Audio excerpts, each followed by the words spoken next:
Pendaftaran peserta didik baru, PPDB, di SMK Iptek Cilamaya sudah dibuka. Sama seperti tahun-tahun sebelumnya, pembukaan PPDB di SMK Iptek Cilamaya selalu dipenuhi oleh pendaftar calon peserta didik baru.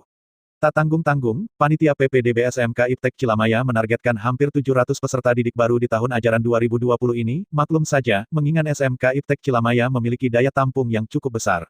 Membludaknya pendaftar siswa baru di SMK Iptek Cilamaya selalu jadi tanda tanya besar. Pasalnya, biaya pendidikan di SMK Iptek Cilamaya disebut-sebut yang paling mahal dibanding sekolah swasta lain di sekitarnya.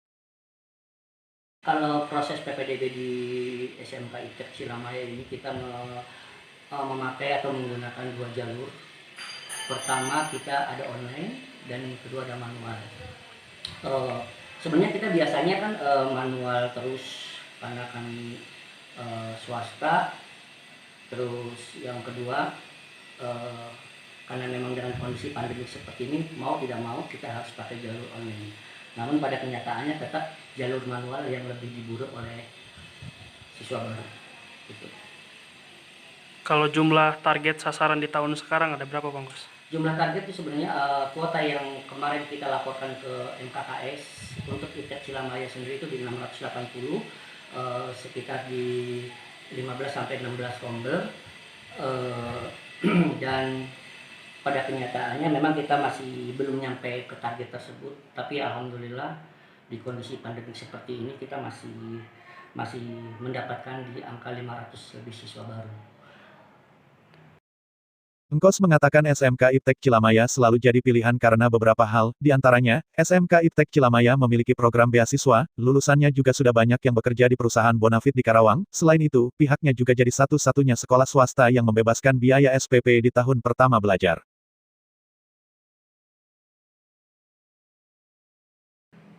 Ya, Bang Gus, kenapa sekarang SMK Iptek Cilamaya masih jadi pilihan di Cilamaya?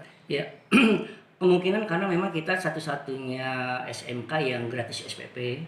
Pertama itu, walaupun kendati kita gratis SPP, tapi memang tetap ada pembiayaan yang lain, ya, karena kita ada DSP dan ada yang lain sebagainya. Mungkin untuk nominal mungkin kita masih tertinggi lah untuk di wilayah Cilamaya Wetan ini. Kenapa? Ya itu dikembalikan ke masyarakat sebenarnya. Kenapa mereka tetap walaupun Iptek Cilamaya ini masih dibiaya tertinggi di Cilamaya Wetan, tapi kenapa masih banyak yang diburu? Karena mungkin melihat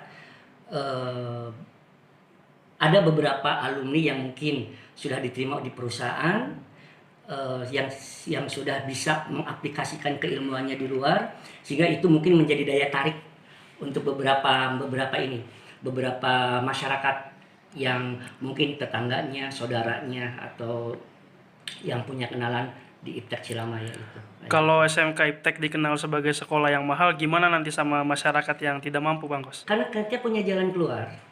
Mahal itu relatif sebenarnya. Mahal itu relatif. Karena bagaimanapun pasti yang namanya pendidikan itu butuh biaya. Gitu. Tapi alhamdulillah dengan kebijakan sekolah misalkan bisa dicicil dengan anggaran seperti itu, tentu dengan batas waktu, limit waktu yang ditentukan dan kesepakatan dengan para orang tua di rapat orang tua atau wali murid, dan tentunya Iptek Cilamaya pun memberikan solusi bahwasanya kami memberikan satu keringanan dan bantuan secara beasiswa. Di samping pemerintah sudah menyediakan KACER Karawang Cerdas, ada Kartu Indonesia Pintar dengan program PIP-nya, program Indonesia Pintar itu, dan internal sekolah pun kita mempunyai kebijakan. Kita memiliki presentasi beasiswa, ada yang 100%, ada yang 75%, dan ada yang 50%. Nah, itu adalah upaya kami bagaimana supaya kami bisa membantu masyarakat yang tetap mau bersekolah, khususnya di SMK Iptek Cilamaya. Setiap tahun tak kurang dari 80 siswa di SMK Iptek Cilamaya mendapat bonus beasiswa dari sekolah.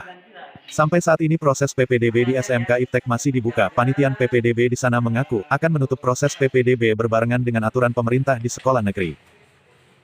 Wahyudi mengabarkan.